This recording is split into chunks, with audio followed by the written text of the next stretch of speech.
अमेरिकी राष्ट्रपति Donald Trump ने भारत के साथ अहम व्यापार समझौते को लेकर बड़ा ऐलान किया है। व्यापार समझौते के तहत अमेरिका ने भारत के लिए टैरिफ को 25% से घटाकर 18% कर दिया है। इस बारे में अमेरिकी राष्ट्रपति डोनाल्ड ट्रंप ने सोशल मीडिया पर जानकारी दी है। उन्होंने प्रधानमंत्री नरेंद्र मोदी को अपना दोस्त बताया और कहा कि हमने फोन पर व्यापार और रूस यूक्रेन के साथ युद्ध खत्म करने के समेत कई मुद्दों पर चर्चा की है। अमेरिकी राष्ट्रपति डोनाल्ड ट्रंप ने प्रधानमंत्री मोदी से बात करने को सम्मान की बात बताया। ट्रंप ने सोशल मीडिया पर लिखा, वो मेरे सबसे करीबी दोस्तों में से एक हैं और अपने देश के एक शक्तिशाली और सम्मानित नेता हैं। हमने व्यापार और रूस यूक्रेन युद्ध को खत्म करने समेत कई मुद्दों पर चर्चा की। ट्रंप ने अपने पोस्ट में यह भी दावा किया कि भारत रूस से तेल की खरीद को बंद कर देगा और अमेरिका और संभवतः वेनेजुएला से ज्यादा तेल खरीदेगा। इससे यूक्रेन में चल रहे युद्ध को समाप्त करने में मदद मिलेगी, जिसमें हर हफ्ते हजारों लोग मारे जा रहे हैं। पीएम मोदी ने अमेरिका की ओर से भारत पर लगाए गए टैरिफ में कटौती का स्वागत किया। प्रधानमंत्री ने सोशल मीडिया पर राष्ट्रपति डोनाल्ड ट्रंप को धन्यवाद दिया।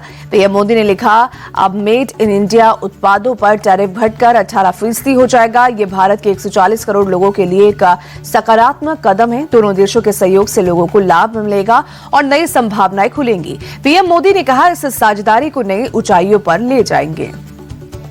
दिल्ली में सोमवार को बंग भवन के बाहर जबरदस्त हंगामे के बाद सीएम ममता बनर्जी ने बंगाल पुलिस के 22 लोगों की टीम को दिल्ली बुलाया है, जो ममता के साथ आए 100 लोगों की सुरक्षा में तैनात रहेंगे। इस टीम में एक डीएसपी रैंक के अधिकारी, एक इंस्पेक्टर, महिला पुलिसकर्मी और रैपिड एक्शन फोर्स की एक टीम भी शामिल है।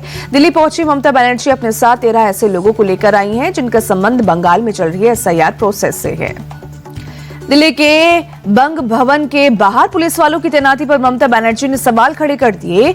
इसे लेकर दिल्ली पुलिस के स्पेशल कमिश्नर देवेश चंद्र श्रीवास्तव ने जवाब दिया। उन्होंने कहा कि ममता बनर्जी को Z+ सिक्योरिटी मिली है, उनके दौरे की से पहले से ही जानकारी थी, इसीलिए सुरक्षा बढ़ाई गई है। पुलिस ने कहा कि दिल्ली में वैसे भी संसद सत्र को लेकर सुरक्षा कड़ी है, हम नियमों के हिसाब से सुरक्षा देने के लिए प्रतिबद्ध है।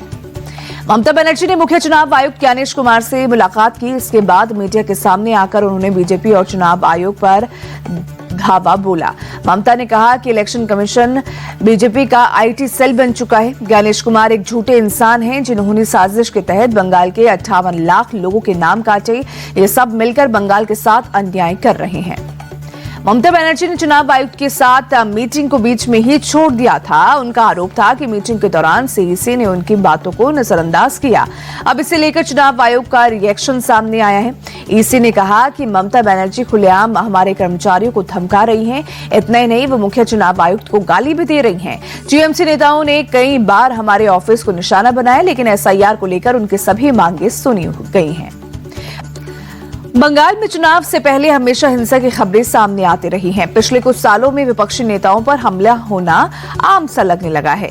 कुछ दिन पहले नेता विपक्ष शुवेंदु अधिकारी के काफिले पर भी हमला हुआ था, जिसे लेकर कलकत्ता हाईकोर्ट ने सख्ती बरती है और राज्य सरकार को विपक्षी नेताओं की सुरक्षा सुनिश्चित करने की हिदायत दी है।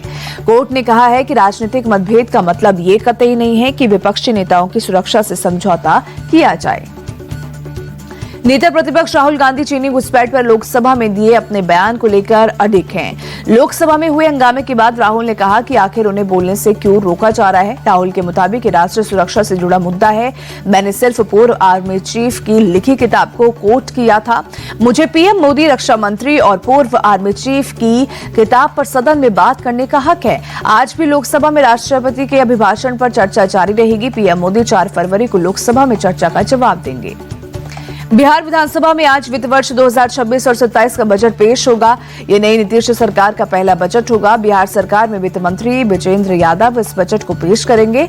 बताया जा रहा है कि ये बजट रोजगार, महिलाओं, किसानों, शिक्षा और आधारभूत संरचना को केंद्र में रखकर तैयार किया गया है। बिहार में नीतीश कुमार की अगुवाई वाली एनडीए सरकार बजट पेश कर अपना भविष्य का रोड मैप सामने रखेगी। वहीं राज्यपाल के अभिभाषण के धन्यवाद प्रस्ताव पर भी चर्चा होगी।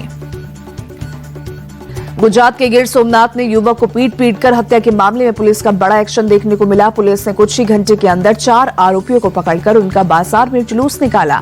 आरोपियों ने मामूली विवाद में कार सवार युवक की बुरी तरह पिटाई की थी। इसके बाद शहर में तनाव फैल गया। हिंदू संगठनों ने न्याय की मांग को लेकर थाने के बाहर प्रदर्शन किया था।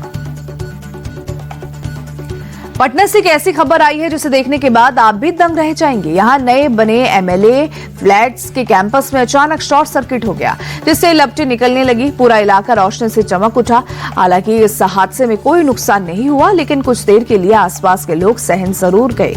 वहीं फिलहाल संबंधित विभाग को तुरंत जानकारी देकर इसे ठीक कर पाया जा रहा है। हाथरस में घर के बाहर टहल रहे पालतू कुत्ते पर तेंदुए के हमला करने का वीडियो सामने आया। सीसीटीवी में कैद तस्वीरों में दिख रहा है कि कैसे तेंदुए ने अचानक से हमला कर दिया। हालांकि तेंदुए के हमले में पालतू कुत्ता बाल बाल बच गया। तेंदुआ देखे जाने की खबर जैसे ही इलाके में फैली, लोग दहशत में आ गए। वन विभाग को जानकारी दी गई। गांव में पहुंची वन विभाग की टीम सर्च ऑपरेशन चला रही है। लुधियाना के सहानीवाला थाना इलाके में बदमाशों के दो गुटों के बीच पुरानी रंजिश को लेकर हिंसक झड़प हो गई। मौके पर जमकर ईंट पत्थर चले। फायरिंग का भी अंदेशा जताया जा रहा है। बदमाशों ने दुकानों के बाहर खड़े कई वाहनों को भी नुकसान पहुंचाया और कुछ लोगों के साथ मारपीट भी की। पुलिस के मौके पर पहुंचने से पहले ही सभी आरोपी फरार हो गए। हालांकि अब सीसीटीवी फुटेज खंगालकर आरोपियों की पहचान की जा रही है। उदयपुर शहर में बेकाबू कार का कहर देखने को मिला, जहां तेज रफ्तार कार सड़क किनारे घर का गेट तोड़कर अंदर जा घुसी। पूरी घटना सीसीटीवी में कैद हो गई, जिसमें साफ दिख रहा है कि कार ने पहले लोहे का गेट तोड़ा और उसके बाद दीवार से जा टकराई। इस घटना के बाद चालक मौके से फरार हो गया। घर वालों की सूचना पर पुलिस मौके पर पहुंची। कार की तलाशी में पुलिस को 1 दर्जन शराब की बोतलें भी मिली हैं। गाजियाबाद के विजयनगर थाना इलाके में सड़क हादसे का हैरान करने वाला वीडियो सामने आया। तेज रफ्तार कार ने अचानक कई लोगों को टक्कर मार दी, जिससे किसी को संभलने का मौका तक नहीं मिला। वीडियो में आप देख सकते हैं कि कैसे पीछे से आ रही कार ने महिला को रौंद दिया। इस दर्दनाक हादसे में महिला और 6 साल की बच्ची को गंभीर चोट लगी है, जिन्हें इलाज के लिए अस्पताल में भर्ती कराया गया है। बेंगलुरु शहर के बाहरी इलाके में दिन दहाड़े हुई लूट की वारदात ने सबको चौंका दिया है। एक कैश कलेक्शन एजेंट को रोककर चाकू की नोक पर 31 लाख से ज्यादा लूट लिए गए। 2 मोटरसाइकिलों पर 4 बदमाश जो पीड़ित का पीछा कर रहे थे, उन्होंने सकलवारा क्रॉस के पास रोककर वारदात को अंजाम दिया और पीड़ित का स्कूटर, कैश और उसका मोबाइल फोन लेकर फरार हो गए। पुलिस ने एफआईआर दर्ज कर ली है और आरोपियों को पकड़ने के लिए स्पेशल टीमें बनाई गई है। मुंबई सेंट्रल बस डिपो के पास की एक इमारत में आग लगने से पूरे इलाके में अफरा तफरी फैल गई है। दहशत में लोग घरों के बाहर निकल आए। हालांकि इस हादसे में किसी की तरह की जनहानि की कोई खबर नहीं है, लेकिन सामान के नुकसान की आशंका जताई जा रही है। सूचना पर पहुंची फायर ब्रिगेड की टीम ने आग पर काबू पा लिया। हादसा किस वजह से हुआ, इसकी जांच भी की जा रही है। गुजरात से एक वीडियो सामने आया है जो आपको दांतों तले उंगली चबाने पर मजबूर कर देगा। वीडियो धारी अमरेली हाईवे का है, जहां सड़क पर जंगल का राजा खुलेआम घूम रहा है। 1, 2 या 3 नहीं, पूरे 11 शेरों की फौज सड़क पर पार कर रही है। वीडियो में वन विभाग के 2 लोग भी नजर आ रहे हैं। शेर की चहलकदमी का ये वीडियो इंटरनेट पर सुर्खियां बटोर रहा है। आईसीसी ने T20 वर्ल्ड कप के वार्म अप मैचों का पूरा शेड्यूल जारी कर दिया है। वार्म अप मैच 2 से 6 फरवरी के बीच भारत और श्रीलंका के 7 अलग अलग मैदानों पर आयोजित किए जा रहे हैं। इंग्लैंड की टीम वार्म अप मैचों में हिस्सा नहीं ले रही, जबकि Australia, New Zealand, Pakistan, south Africa और वेस्टइंडीज जैसे बड़ी टीमें एक मैच ही खेलेंगी। भारतीय टीम साउथ अफ्रीका के खिलाफ 4 फरवरी को मुंबई के DY पाटिल स्टेडियम में एक वार्म अप मैच खेलेगी। बाकी 2 वार्म अप मैच में इंडिया ए की टीम उतरेगी। आईसीसी T20 वर्ल्ड कप से पहले नवी मुंबई में खेले गए वार्म अप मैच में भारत ए ने अमेरिका को 38 रन से हरा दिया। टॉस हारकर पहले बल्लेबाजी करने उतरी भारत ए टीम 3 विकेट पर 238 रन बनाए।